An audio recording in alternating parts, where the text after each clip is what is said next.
And for the sake of the 3 newcomers, we normally have some Sutta reading. So we're working through this wonderful book by Bhikkhu Bodhi, the Social and Communal Harmony book, the anthology of discourses from the Pali Canon. He's done another one as well called In the Word of the Buddha, I think, which is more meaty, or should we say hearty? Let's say hearty instead, and goes through all the teachings. But this one also goes through key teachings in various themes. And we are still on the chapter on anger.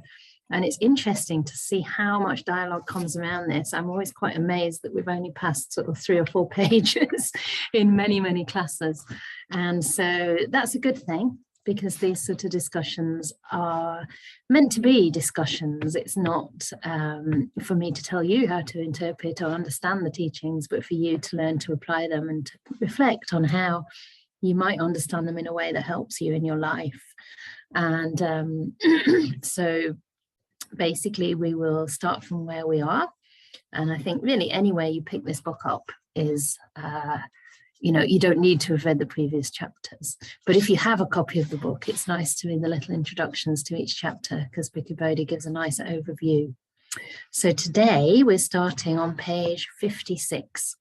So for those with the book, I'll give you a chance to open it while I have a sip of tea.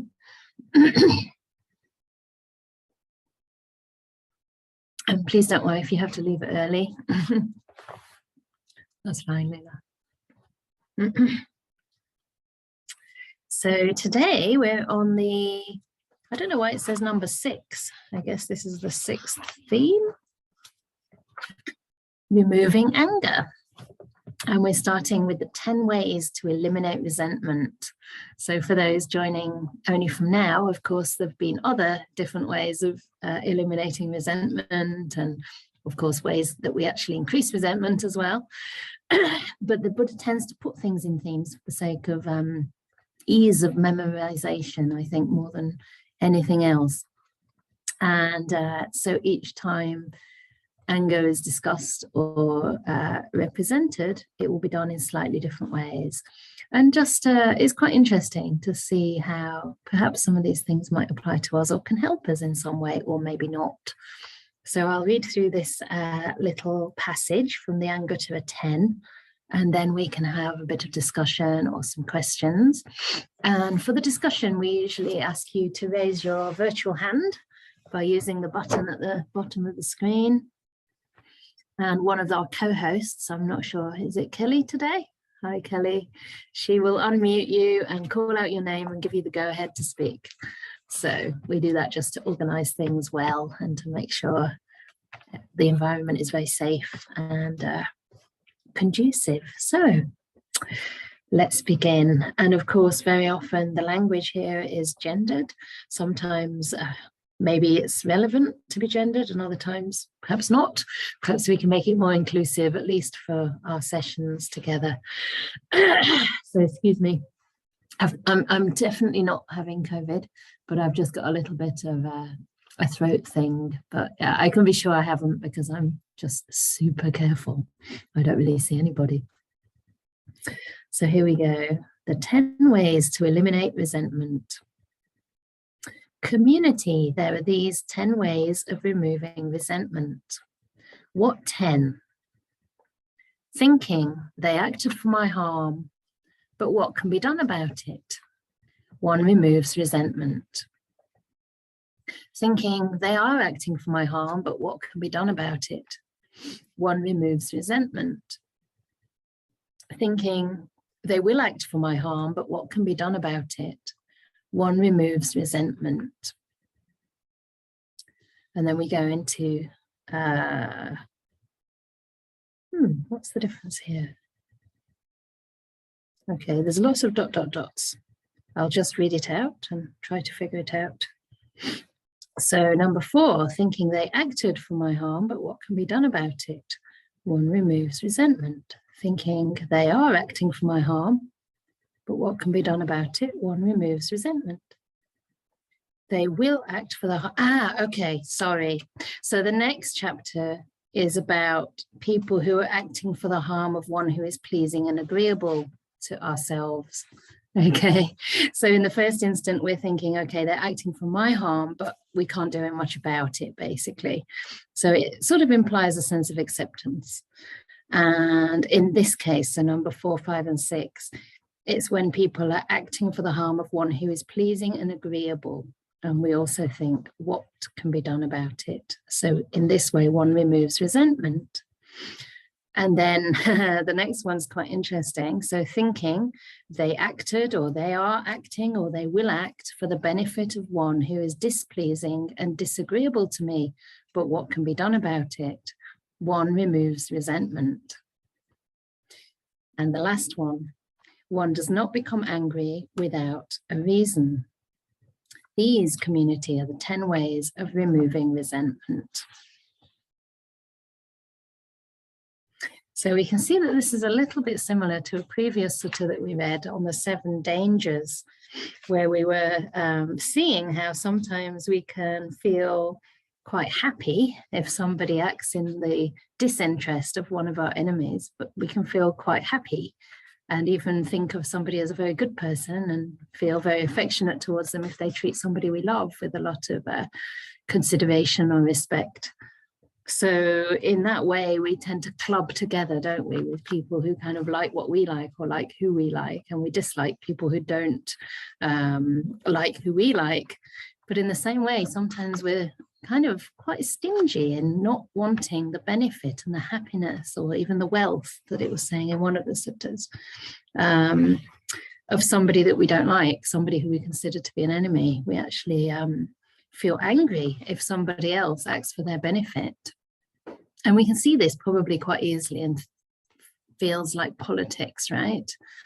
In the political field, if, you know, say a group of, I don't know what you don't like, but most people don't like extremist groups, so whether far left, far right, and then we see somebody else who's supporting those groups, we tend not to like those people, right? Because they're supporting somebody we consider to be an enemy, and we develop resentment. But it's quite interesting that in this sutta, it's kind of pointing to me towards a sense of acceptance and towards not necessarily allowing for harmful behavior, because I don't think that's the Buddha's teaching. I think that the Buddha actually very much encourages us to stand up for what's right and to speak out against injustice. But in some cases, especially where they have acted for one's harm or are acting for our harm, or perhaps that it's inevitable that they will, it might be best just to say, what can be done about it? Yeah, what can we actually do about that? Because that at least is a kind of equanimity, a kind of acceptance. You know, realizing that at that moment, it's not going to help the situation if we get angry. It's not going to actually encourage or prevent that person from causing harm. Perhaps at that point, it's only going to harm ourselves even more, right? And I think that's what it's pointing towards. So remember that this is a way of using the mind. It's not necessarily the case that we're sitting there doing nothing about it the next day when we have an opportunity, but it's about the way we think and we build our reality through thoughts. So you could see this as a kind of sense restraint, learning to see what the mind's doing when something unpleasant or unwanted happens and deciding, making a decision that we could view it this way or we could view it another way. And in this case, the invitation is to view it with a sense of acceptance and putting something down that you can't actually control, because it's not going to help you either way. So I think that's what it's getting at. And I can see that, oops, we did have someone with a hand raised, which is perfectly fine. A couple of people, I think Kim raised hers, and then, okay, we've got 2 or 3 now. So if Kim still wants to speak, perhaps we should go to her. Otherwise, I'll let Kelly take it away. Yeah. Okay, I answered Kim's question, apparently. All right, okay. Shall I ask Nikki to unmute then? Fab, thank you. I can't see you. Where are you? Yeah, all the faces. So lovely to see you. Interestingly, Ajahn Brahmi was talking about anger today in his class. So okay. yeah, that I was thinking, oh my Lord, that's saying something. And since COVID, because interesting when you were reading that, and since COVID, I've got so angry. I've really begun to get really angry, and I've tried to ask questions about it, and it'll be let it go. And that's not helpful, I find. Yeah, I agree. But something you said when I think I first met you, and it really has helped, look under the anger, you know, really ask what the anger's about. I think what's happening is I'm scared. Particularly where I live, they're building a lot of houses. And it's I'm getting angry at what they're doing to nature, you know, to the nature. And I'm also angry at the change. I think I'm scared of change. Good insight. So I don't know. It's not gone, and it's in my stomach all the time, and I can't let it go. I try, and then it's like I'm faced with it. Yeah, absolutely. Yeah.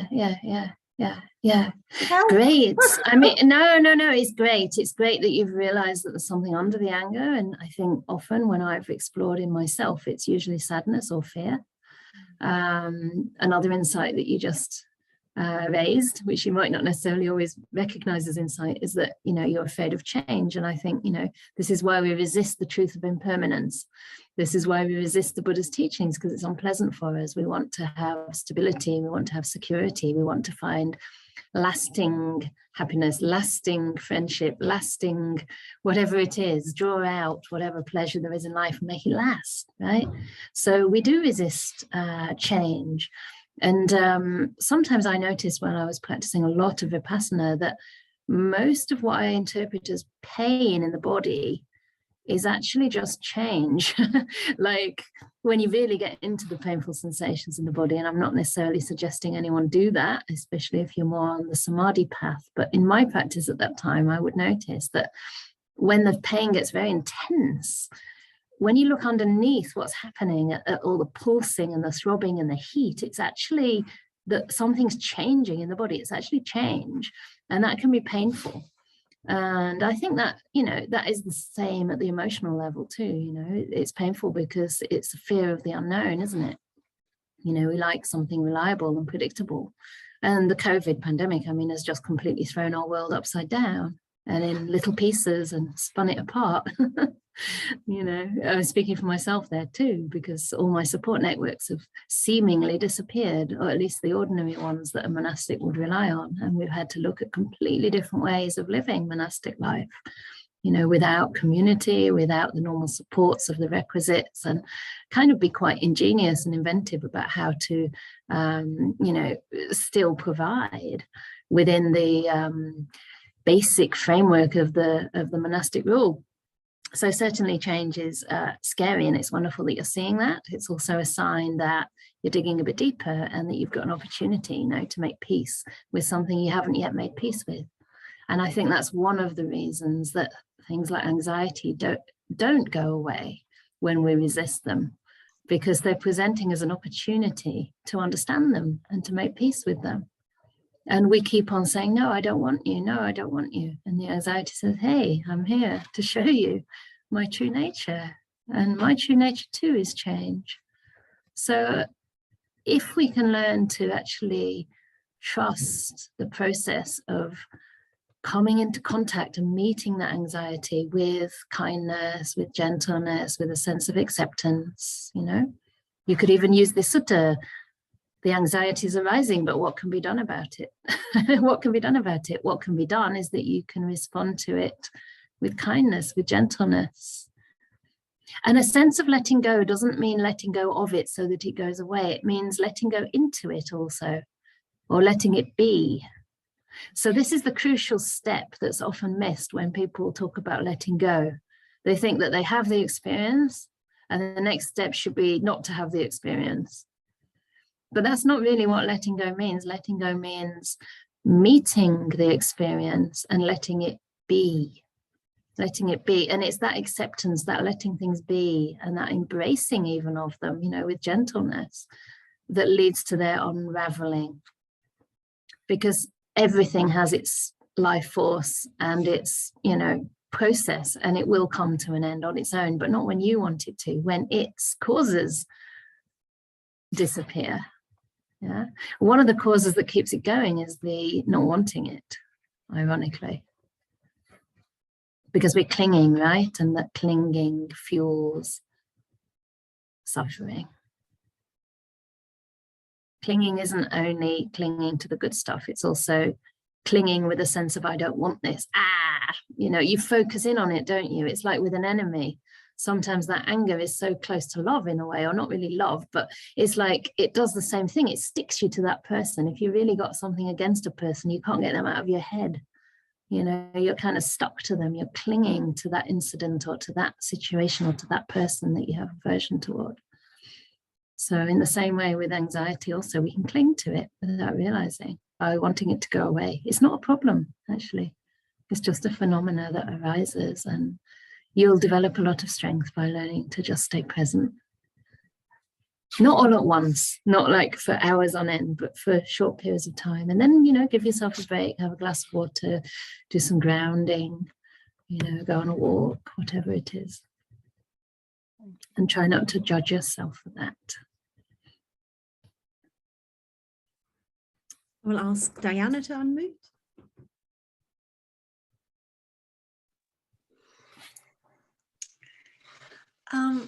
Hi. Hi. Hi, everyone. It's so nice to be here. It was recently pointed out to me that the word resentment comes from the French ressentir, and sentir means to feel, and re is again. So it's to feel again. So there's like this element of ruminating or mulling it over, and it's not necessarily the minute something happens that you feel resentment. It's over time, when what you just said, Venerable Canda, you know, like you're clinging to that person or that thought. So I think that the suggestion to just say, well, what can be done about it, also implies it already happened. So I might as well just let it go. Right. It's not like you're seeing somebody do something wrong or know about it right in this moment. It's been built up over time. So I thought that was an interesting nuance. Yeah, great. Yeah. Oh, thanks for adding that. That's makes a lot of sense. Because resentment is a kind of replaying of that thing that made you angry, isn't it? Like, it's just a building and a consolidating, like a replay of the anger. You're quite right. Yeah, yeah. Great. Bill, shall we go to Bill? Yep. Hey, thanks. Hi. So can you talk more about that leaning in piece? Because I'll recognize the issue and what it is, and it's so there's full awareness, but it doesn't dissipate. And over time, it just keeps, so there'll be decades worth of resentments. Right. So can you talk about that leaning in more? Because that's where my practice is stuck. Okay. It's like, ugh, I carry the proverbial bag of potatoes over my back. And how do you let it go? How do you lean into that? Yeah, I guess this is where the practice of really understanding the suffering should lead eventually to a sense of Nibbida, which means a kind of being sick and tired of it, like really having had enough of it and not wanting to play that game anymore, like just turning away from it, but not out of aversion, but out of a sense of wisdom that, you know, I've just had enough of this. You've really explored it to the extent that, you know, you just don't want to play there anymore. It's like you see that it's hurting you. You really see that it's hurting you. It could be perhaps related to the fact that by staying with something, you are getting underneath those layers of anger and resentment, and you're touching into something more vulnerable, perhaps the sadness, perhaps the fear or the disappointment, or the sense of injustice maybe. And in that, there can be a response. I think it's easier to have, for a response of compassion to arise, especially a self-compassion. And at that point, you know, we start to, in a way, relate to it differently, relate to not only the feelings, but to ourselves with a bit more kindness and care. So there's a softness that comes in. And then, you know, when you've touched those emotions, if that resentment then comes back again and you start jumping into your head and, oh, I've got this thing from the past or this person, da, da, da, da, you're more like, no, I just don't want to go there. I just want to be with myself. I just want to be with this feeling that's under it and really get at the heart of what's happening here. So there's kind of a turning away from the coarser aspect of that resentment or that anger and a move inward towards something a bit softer that starts to dissolve that consolidated or that like solidified kind of heavy emotion that starts to fade. But it can't be done through will. It can't be done, you know, with a time limit. I think we have to be really, really gentle. I mean, one thing is that sometimes I think you're right that just being aware is not enough. Sometimes just being aware kind of seems to heighten it and even exaggerate it. It's like a magnifying glass. But that can also be because we're looking at it. It's like we're staring it down, you know, like we're getting kind of fixated on it and our attention is just too hard. It's like too, it's slightly aversive. It's slightly hard.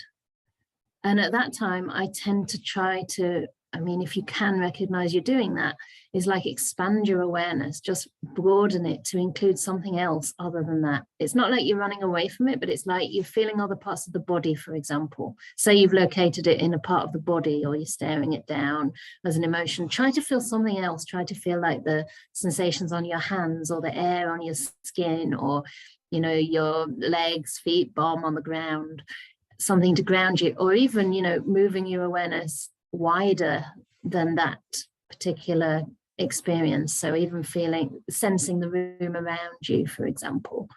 Other things you can do in your daily life are to learn to train the mind in wholesome ways. So to think in different ways about whatever it is that's hurting you or harming you. You know, you might not want to like directly kind of look at the positive if that feels like escaping from something really true, like a really true trauma. You don't always want to put a positive spin, but you could look more towards how it's hurt you and what kind of care you need at that time, what kind of attention you need, like how to tend to your heart. Does that make sense? How to kind of care for yourself in that emotion. Yeah. And of course, later we can, actually the next Sutta is really nice for different ways to deal with someone who's hurt us, again, for resentment. You know, some of it is developing loving kindness, but there's some instances where we just want to sort of reflect that that person is subject to their own Khamma, you know, whatever they've done in the past, they're going to reap the results of that, and there's nothing we can do. You know, and in other cases, just to walk away from that situation. So, yeah, different ways. But yeah, I guess the leaning in is like the danger is like staring it down, being a bit harsh with it, kind of being aware of it so that it disappears. Whereas actually we need much gentler mindfulness and to maybe include a little bit more. Of course, you can also practice things like loving kindness there and then, just in terms of thoughts or maybe self-compassion thoughts. So you are cultivating wholesome ways of just wholesome thoughts. You know, it softens the mind. It softens the mind and it takes you out of that immediate kind of stuckness. So a few things there, but yeah, I don't know if I got that to the point, or yeah. Is that good? Something in there you can use. Great. Excellent. So if there's nothing else in the chat box and no more raised hands for the moment, it would be great to get on to the next sutta, which is really wonderful, and there's probably quite a lot in this. So this is called The Buddha Teaches 5 Ways. It might be even worth getting a pen and paper or maybe underlining the 5, because it can be like a handbook, especially in the situation where anger is arising, or even where, you know, you just have an issue with somebody over a long period of time or with something. So community, there are these 5 ways of removing resentment by which a person should entirely remove resentment when it has arisen toward anyone. What 5? Number 1, one should develop loving kindness for the person one resents. In this way, one should remove resentment toward that person. So loving kindness is the first recommendation by the Buddha. And just to say that these lists are often sequential. For example, in the Vitakkasanthana Sutta on overcoming unwholesome thoughts, there are 5 methods there too, and they're in sequence. So the first is substitution, which means replacing an unwholesome thought with a wholesome thought. And if that doesn't work, he says that then try the next thing, which is, I think, seeing the danger in those unwholesome thoughts. So each one is a little subtler than the next. So you try with the more general one, and if that doesn't work, we go on to something else. And in a way, this loving kindness is a kind of substitution. It's like you're putting in a positive input, you're planting a particular seed in the mind, in the heart. And that overcomes for that moment any thought of anger, because the Buddha says in another sutta, the Dveda Vitakka Sutta, that's Majjhima 19. I only say this not to show that I know the suttas, but these 2 suttas on overcoming thoughts are really important. Number 19, number 20, Majjhima Nikaya. And there the Buddha says, you know, when you have a thought of loving kindness, it's not possible to have a thought of anger at the same time. When you have a thought of anger, you've actually given up the cultivation of loving kindness to have a thought of anger. So they don't coexist. So even if you feel like that thought of loving kindness is quite artificial, at least it's stopping, it's blocking an unwholesome thought for that time. And of course, over time, those thoughts start to become more and more habitual, more and more spontaneous, and can actually start to mold the mind. So this is an interesting one, developing loving kindness towards what the person one resents. And I think this is something that's really great when that resentment first arises, before it's really set in, because it's fairly easy to overcome in the beginning. And it's also interesting that much of the time when loving kindness is taught, we learn to send it first to a loved person or to oneself. And that's really helpful, especially when we want to develop deep meditation through metta. But in the suttas, the Buddha actually recommends starting with a person you have resentment toward, because by that you can remove anything that's going to become an obstacle for you in your meditation before it sets in. Yeah. So if you can, it's wonderful. And at the same time, I have a situation in my own life where that wasn't the best thing to do, because by sending loving kindness to the person who'd actually abused me, it was re-traumatizing my mind. My mind wasn't ready. I didn't want to hold that object in my mind because it would bring up too much anxiety, too much fear. And I realized I have to put that aside for the time being and develop metta towards other people, maybe towards myself, maybe towards a loved person, and actually not bring that person to mind. Later on, that person came to mind when I was ready, and I developed, it was easy. I didn't even have to develop it. The loving kindness just flowed. But in the beginning, it wasn't the right thing to do for me. So be very honest, and it's really nice to have a few, isn't it? Because then if one doesn't work, or if one doesn't work one day, you can try another one. And, you know, each day might be different. Each moment might be different. So that's on the loving kindness. I wonder if we should already ask for any questions so far on that. I'll keep going. So number 2, one should develop compassion, karuna, or anukampa is another word, for the person one resents. In this way, one should remove the resentment towards that person. So compassion is not pity. Compassion is not poor you, that's, you know, they're just suffering, they're just not well. But compassion is a real genuine wish that the other person come out of suffering. It's a real wish that that person be well and free from suffering, from anxiety, from perhaps harmful behavior. that we know is hurting them. Realizing that you can never hurt another person intentionally without developing a lot of negativity, a lot of unwholesome thoughts in the mind. Or perhaps that person's sick, perhaps they're really suffering, maybe they've been traumatized, maybe they've lost their job. You know, we don't have to always know why a person behaves the way they do, to leave a little bit of space for compassion.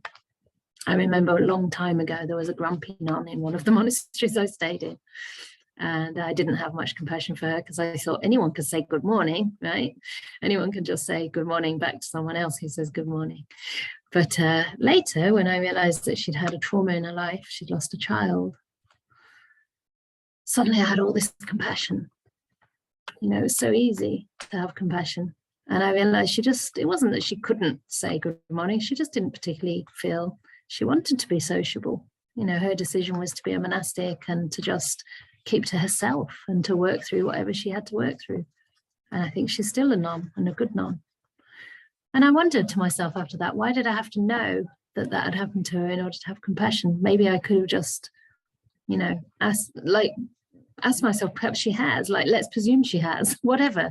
This is kind of using thought in a skillful way, because until we're actually completely free from defilements, or at least the hindrances temporarily for a decent amount of time, we're not seeing things as they are anyway. So, you know, our aim isn't to see things completely objectively at this stage. You can be sure that we see things in a distorted way. So why not see them in a way that just gives a little more softness, a little bit more kindness to our heart?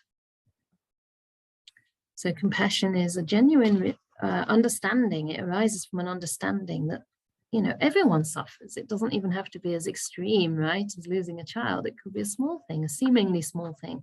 And sometimes it's the small things that kind of push us over the edge and make us think, that's it, I've had enough, I can't cope now. You know, you've had a bad day, you wake up on the wrong side of bed and then you trip. And it's like, that is it, my whole life is going down the drain. So we never know what's happening for someone else. I find that quite a helpful thing. And it's also I think compassion is like an antidote to judgment, you know, because we judge when we can't kind of empathize or consider that maybe something's been hard for another.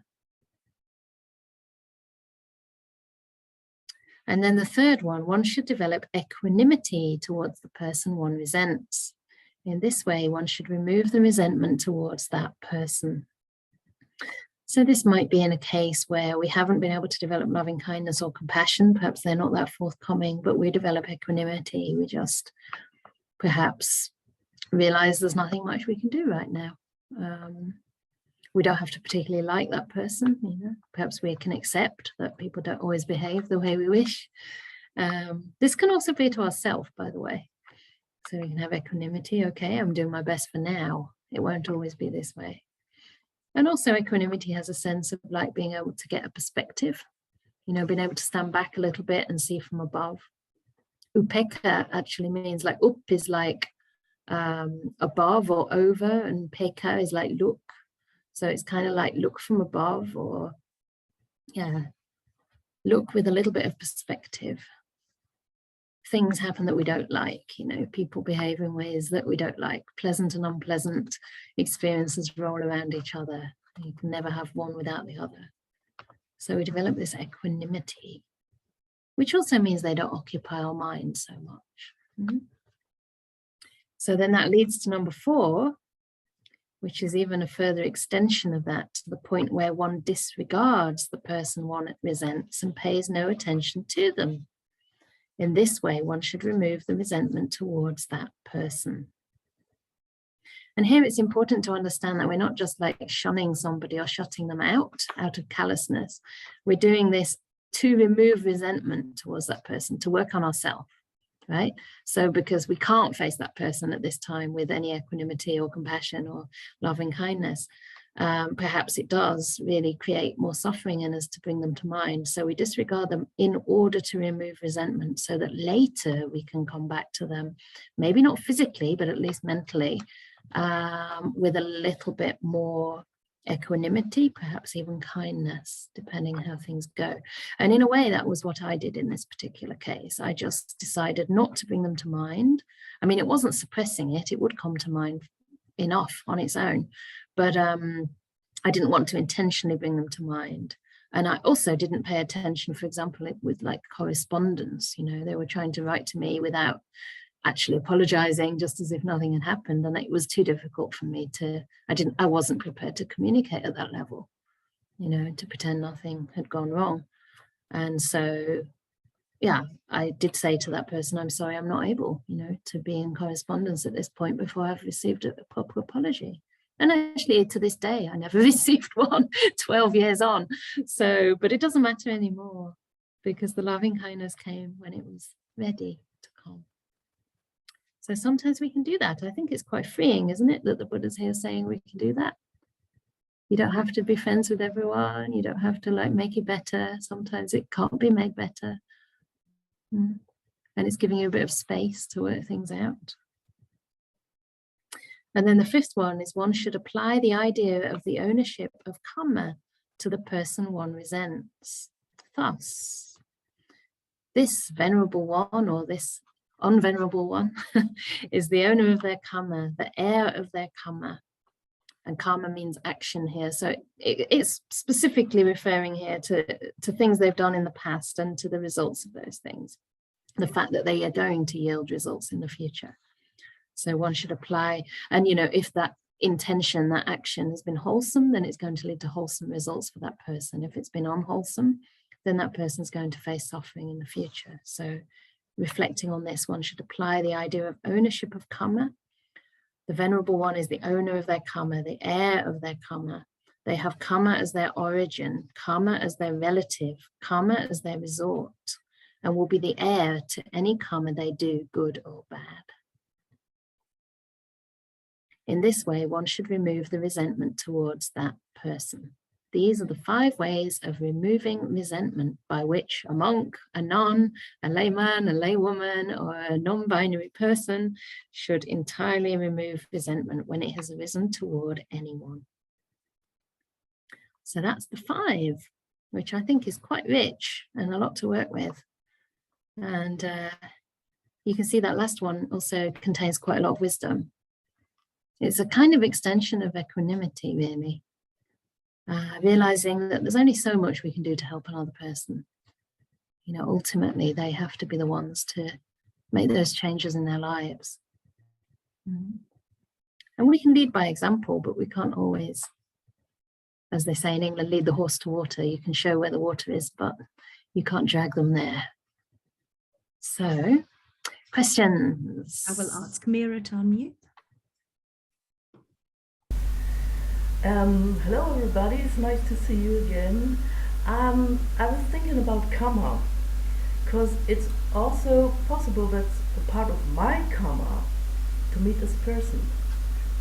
And this is when I have matter with myself or self-compassion, then I can say perhaps in the past of this life or the previous lives, I did the same thing. For now I'm experiencing now this kind of unwholesome actions that are coming to me because of my karma. I'm fixed to this. It's coming into my life because I did something in the past that was something unwholesome. I don't know too much about this dependent origination karma thing, but it's a kind of thinking that I've got now, just not as a victim of something that is not wholesome, but as being someone who did something unwholesome. All right. Yeah. Thank Yeah. Can I ask you to unmute it again, because there's a bit of feedback from your headphones or something from your computer. But if you want to continue with another question or comment, that's fine. But just to comment on what you've already shared, It's interesting, yes. I mean, the way you're using the word Khamma there sounds to me a little bit more like Khamma as destiny or Khamma as fate, which is not exactly how the Buddha described it. And yet, of course, the Buddha did very clearly say that some things are because of past Khamma. I think the difficulty with that can be that we may presume, and often this is a mistake many Buddhists make, that everything that we experience is due to something we've done in the past, and therefore we deserve it, and therefore it's kind of unchangeable, and it's kind of our destiny, or it's kind of something we have to suffer through. And that can be dangerous to think in that way, because we can't know whether something is really coming to us because of our karma or just because of some other cause. So the Buddha said that karma is only one of the causes for things to happen, and there are 6 or so other causes, but actually it's probably much more than that as well. However, even though we can't know whether it's true or not, I think it's about finding skillful means. And so if that thought or that way of looking helps to undermine anger and resentment, it can be useful, as long as it doesn't put you in a situation where you feel you don't have a choice or you don't have control. I think it can sometimes be a useful way of looking at things, because, you know, it's very probable. I mean, I don't tend to do it as, okay, well, I did something in the past that made this happen, but I tend to look at it more as perhaps I've been this way in the past, just like they are this way now. Maybe I've been that person, maybe I've been that, you know, and that can help me feel that I'm not different from them, and that, you know, I have no right to judge them also. And yeah, it creates less of a sense of separation, more of a sense of empathy and kindness. And also, yeah, perhaps it can be useful in the sense that maybe I have something to learn from this person, right? Maybe there's a reason they've crossed my path. I mean, of course, there's a reason everybody crosses our path, but we give it the reason, in a sense. Like, it's not like it's destined, but it's more like, how can we make use of it to grow, to develop ourselves in skillful ways, to develop our heart in more kindness, peace, wisdom, etc. Like, we can always make use of everything that comes, as long as it's not harming you, because then in a way you could say that's your karma, that you're not protecting yourself, right? We also have to be kind and compassionate to ourselves. So yeah, I'd say just the main thing is that, you know, that danger that we might feel we then deserve something that we don't actually deserve as such, because we make our karma, we make our choices every moment. But just to, yeah, I think there's some, definitely that's valid if it helps, you know, and that's a very personal thing. I've definitely been through whole years of practice where I've used that perception a lot, and at that time it was helpful for me. Do you want to come back with something there? You're welcome. It's probably only for the feeling of resentment, because okay, it's in your own mind that you're fixing on it. Yeah. And if you're able to let it go, then you can perhaps resolve this whole situation. It had nothing to do anymore with the person or something that has happened. Yeah. But it is the mind that grabs it and cling to it. And I think this is really then the opportunity to let it go, and that's the problem to solve. Yeah. And it's a way of growing, perhaps. Yeah. So it's not only negative, because there is so many things. Because for instance, when someone gets sick or has a cancer or something like that, there are several people who say, well, you ate the wrong things, thought wrongly, or things like that. It's completely wrong. It should never be like this. But in the form of resentment, it's something else, I think. Yeah. That's a really good point. Yeah, I get your point. Yeah. Because often there is a reason, right? That somebody is resentful to us. There might be something we haven't seen. Yeah, definitely. Great.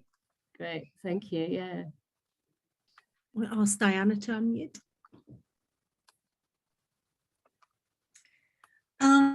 Yeah, I was going to ask you to speak to something that Mira actually just brought up, which is the danger of developing a sense of superiority. I've seen that, you know, where people are like, oh, that's their karma, you know, or spiritual bypass. Yeah. Risk for that. Yeah. Yeah, very good point. And I think, again, here, that's part of the genius of the sequence, that the Khamma is actually the last way of reflecting. So in this case, the person hopefully would already have developed loving kindness and compassion and equanimity. So it wouldn't be a dismissal. It would be something that's born of a genuine understanding through loving kindness. And I guess I've had direct experience of coming to that place myself whilst practicing the Brahma Viharas, because I was practicing with loving kindness and then changed my object to another person. And then from that other person, the metta just naturally morphed into compassion, because it's essentially the same thing. It's just love that when it meets suffering becomes compassion. And from that compassion, I just had this real sense of perspective and equanimity over this person's life. And I had this definite kind of feeling of, like, not linking things in her life that had led her to feel a certain way, because I couldn't possibly say, but just that all beings are kind of in this round of samsara, and we're just experiencing all kinds of things due to causes and conditions that we don't really understand and we don't have a lot of control over. And it just gave me a real sort of sense of acceptance, and it was born of love, I would say. It was born of compassion and love, and it didn't have any judgment in it. So I think that the order here is important. If we're just going straight to that one, well, it's their Khamma. It's like Goenkaji used to say, I don't know if you remember, Diana, I know you've done Goenka courses. Goenkaji said, it's not like, oh, they suffer for their Khamma, like they suffer for their Khamma, just leave them alone. Or, I suffer for my Khamma, let anybody come like a vegetable and cut me up. And he always sounds very charming with his Indian accent, like, let anybody come like a vegetable, just cut me up, cut me into little pieces. And and it's really sweet, and it's really funny when he says that, because it's true, right? People have that feeling like, oh yeah, it's my Khamma, just let the steam truck roll right over me. And this doesn't really embody the Buddha's teaching, because metta and karuna are kind of fearless. Metta is to the extent that a mother would risk her own life for her child. That's the extent of loving kindness we have to develop before we just dismiss another person. Yeah, I definitely agree with you there on that danger. Ellen, can we come to you? Yeah, I'll ask Ellen to unmute.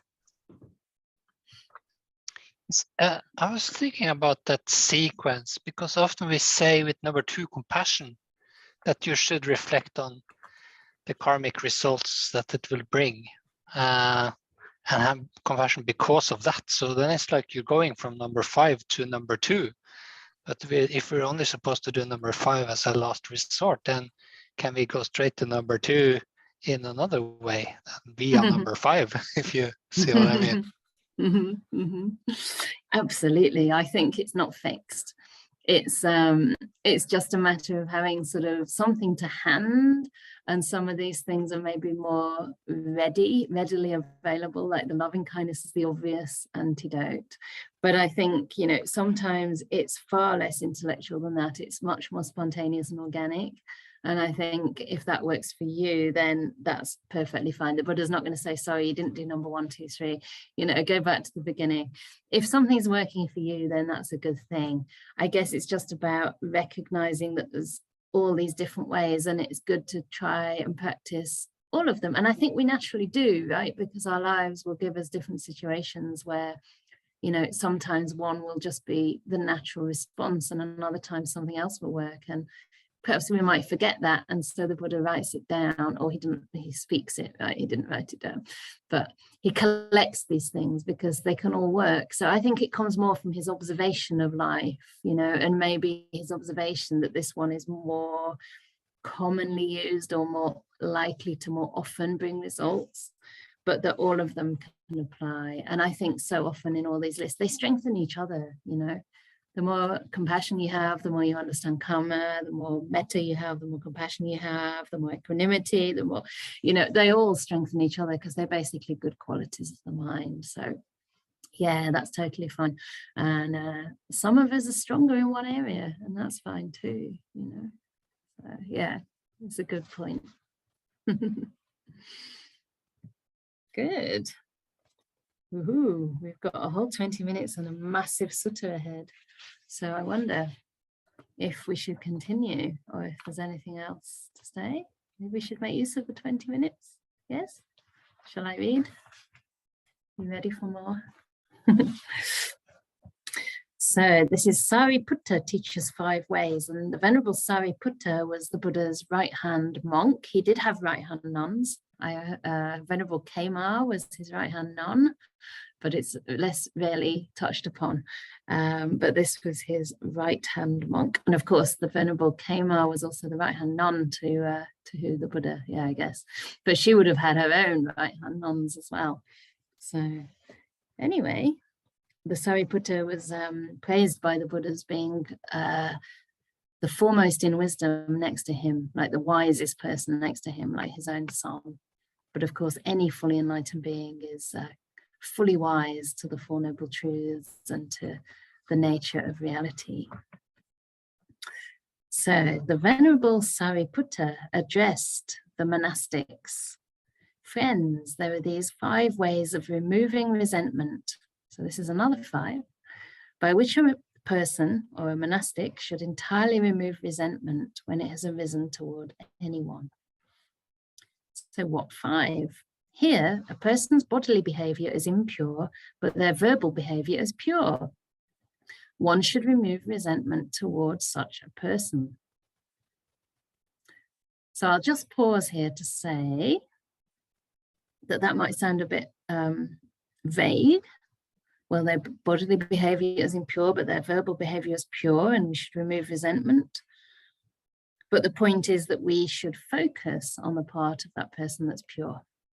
So the point here is that even though they do things which are unwholesome, unskillful, harmful, but their verbal behavior is actually wholesome and skillful and beneficial, we can bring to mind the wholesome, and that will help us to see that this person is not all bad, right? That there's some redeeming qualities in this person. There's something to respect, something to admire. So it's not to overlook the other things, but it's to just bring to mind something to counter that resentment and that ill will. And there'll be some examples later on. Okay, so these are just examples. Number 2, a person's verbal behavior is impure, but their bodily behavior is pure. One should also remove resentment towards such a person. Number 3, a person's bodily behavior and verbal behavior are impure, but from time to time they gain an opening of the mind, a placidity of the mind. And one should also remove resentment towards such a person. So there is, again, some goodness there in the mind. They can even get quite calm, peaceful, and feel contented from time to time. Maybe even enter samadhi. Number 4, a person's bodily behavior and verbal behavior are impure, and they do not gain an opening of the mind, a placidity of the mind from time to time. One should also remove resentment towards such a person. So here you don't have an opposite way to do that, but there'll be a way given later. A person's bodily behavior and verbal behavior, number 5, a person's bodily and verbal behavior are pure, and from time to time they gain an opening of the mind, a placidity of the mind, and one should remove resentment towards such a person also. So this is interesting, because even when their bodily and verbal behavior are pure and they have a pure mind as well, still we might have resentment toward them. It's possible, right? Even the Buddha had his enemies. No, even I can get irritated with my teacher, even though I know he's so pure-hearted. But still, nobody's perfect, right? And we're not perfect. So, and then the Buddha continues. How, friends, should resentment be removed towards the person whose bodily behavior is impure, but verbal behavior is pure? Suppose a rag-robed monastic sees a rag by the roadside. They would press it down with their left foot and spread it out with their right foot, tear off an intact section and take it away with them. So too, when a person's bodily behavior is impure, but their verbal behavior is pure, on that occasion one should not attend to the impurity of their bodily behavior, but should instead attend to the purity of their verbal behavior. In this way, resentment toward that person should be removed. So this example here about the rag that one sees on the roadside is obviously very related to monastic life in the days of the Buddha, because in those times, some of the monastics were rag robe wearers, and they'd actually find the material for their robes from the street, from the road, even from the charnel grounds. And of course, those rags were often very filthy. And so that is as though you're seeing that filth in the person's bodily behavior in this case. But then you can also see that there's something useful in that rag. You can actually pull away a part of it. So here they press it down with their foot and tear off an intact section with their feet. So they're not actually touching it, they're not getting too close to it, but they're able to take off that piece of the rag which can be useful and actually take it away with them. So in the same way, we can take away with us some redeeming feature of this person, maybe some speech that they've said to us, you know, maybe somebody's done something horrible to us now, but in the past they've said something very helpful, very kind, they've given us a ear, you know, they've tried to encourage us, or they've apologized maybe in the past, no? So we can bring that to mind and keep that in our heart, so that whenever that irritation, that anger and resentment arises towards their, whatever it is they've done with their body, we can remember that they can sometimes say really beautiful things as well. And we can keep bringing that up. So in this way, resentment towards the person can be removed. So it's just an example, because obviously nobody's got entirely pure bodily behavior and entirely unwholesome or whatever, the opposite. It's just an example as to how a person isn't only one thing. Number 2, how, friends, should resentment be removed towards the person whose verbal behavior is impure, but whose bodily behavior is pure? So another simile. Suppose there was a pond covered with algae and water plants.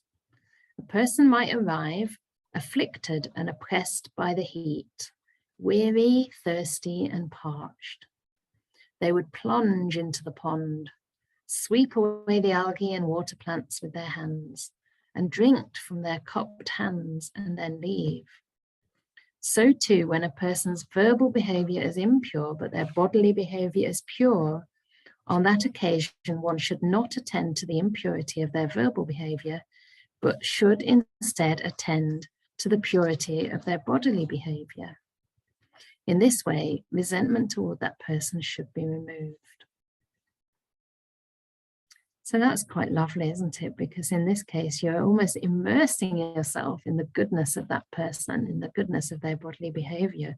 You know, the simile is that you move away that algae, that verbal behavior, you know, you just put it away, put it out of your mind, not suppressing it, but just not giving it much attention. And I think back to the time before I was a monastic, a long time ago, before I went for the Pali course in India. I went there to study for a year, but also to serve and sit a lot of meditation in the main Vipassana center, Dhammagiri, in India. And before I went there, I took this nursing home job. So I was a care worker in a nursing home for people with, it was called elderly mentally infirm, but it was really people with last stage dementia. And one of the staff members was very coarse and rough in her speech. She used a lot of F words and she'd be cursing so much of the time. And at first I was like, oh my goodness, what is this? You know, I don't think I belong here. Like, of course, I'm not like that. They're very working class, you know. This isn't good company for me. Like, blah, blah, blah. Cursing and, you know, swearing all night long. I mean, it was like every second word kind of thing. And then I looked at her and got to know her more. And I saw that all her swearing, first of all, was about her irritation that the people there didn't have better care. Also, sometimes like frustration with the job, but my goodness, she was so dedicated to those people, and she was just there, you know, at a finger click to help clean them up and change the bed and, you know, make sure they weren't doing terrible things with their feces. I mean, it was really a difficult place to work. And she said to me once, you know, I could make more money working in the shop, but I just don't want to do that, because here I can really help people and I really love them. I really love the residents. You know, she wasn't getting anything back from these people. They were far too into the, you know, late stage dementia to be able to express any kind of gratitude, or even for it to be obvious how we were really helping them. You know, sometimes you wondered, is it really any benefit other than keeping them clean? But, you know, she was working just to preserve their dignity with her full heart. And I think that I often think of her when it comes to this simile, because it just didn't matter how she spoke, what she was doing, and her intention was the most important thing. The rest was conditioning. You know, it was from being a single mother to 3 kids. She said, you know, she sometimes had to feed them just crisps in the evening because there wasn't much money to afford a proper food, you know, and kids want crisps and, you know, stuff that just gives them a sugar fix or a salt fix. But yeah, she had a heart of gold. She really had a heart of gold. So we can do this. Huh? We can look at the way people actually, what they actually do. Even some of these, I don't know why I'm thinking politicians, probably because I'm at my parents' house, so I hear a lot more news than normal. And some of the words and stuff are pretty bad. But, well, I suppose their actions are quite bad. But there are these people, aren't there, whose words are actually much worse than what they actually do. And if they actually came across somebody, you know, struggling or suffering, they'd be unlikely to be so callous as to turn away. So, gosh, we've almost come to the end of our time together. I think the next simile is still related. So let's read the next one and then we'll stop before the last 2 for tonight. So the next one is number 3. How, friends, should resentment be removed towards the person whose bodily and verbal behavior are impure, but who from time to time gains an opening of mind, placidity of mind? So this is another case of looking for the goodness. Suppose there was a little water in a puddle. Then a person might arrive, afflicted and oppressed by the heat, weary, thirsty, and parched. They would think, this little bit of water is in the puddle. If I try to drink it with my cupped hands or a vessel, I'll stir it up, disturb it, and make it undrinkable. Let me get down on all 4s, suck it up like a cow and depart. Have you ever thought that? Maybe not. Let me suck it up like a cow and depart. Then they get down on all 4s and suck up the water like a cow and depart. So too, when a person's bodily behavior and verbal behavior are impure, but from time to time they gain an opening of the mind, placidity of the mind. On that occasion, one should not attend to the impurity of their bodily and verbal action, but should instead attend to the opening of the mind, the placidity of the mind that they gain from time to time. In this way, resentment toward the person should be removed.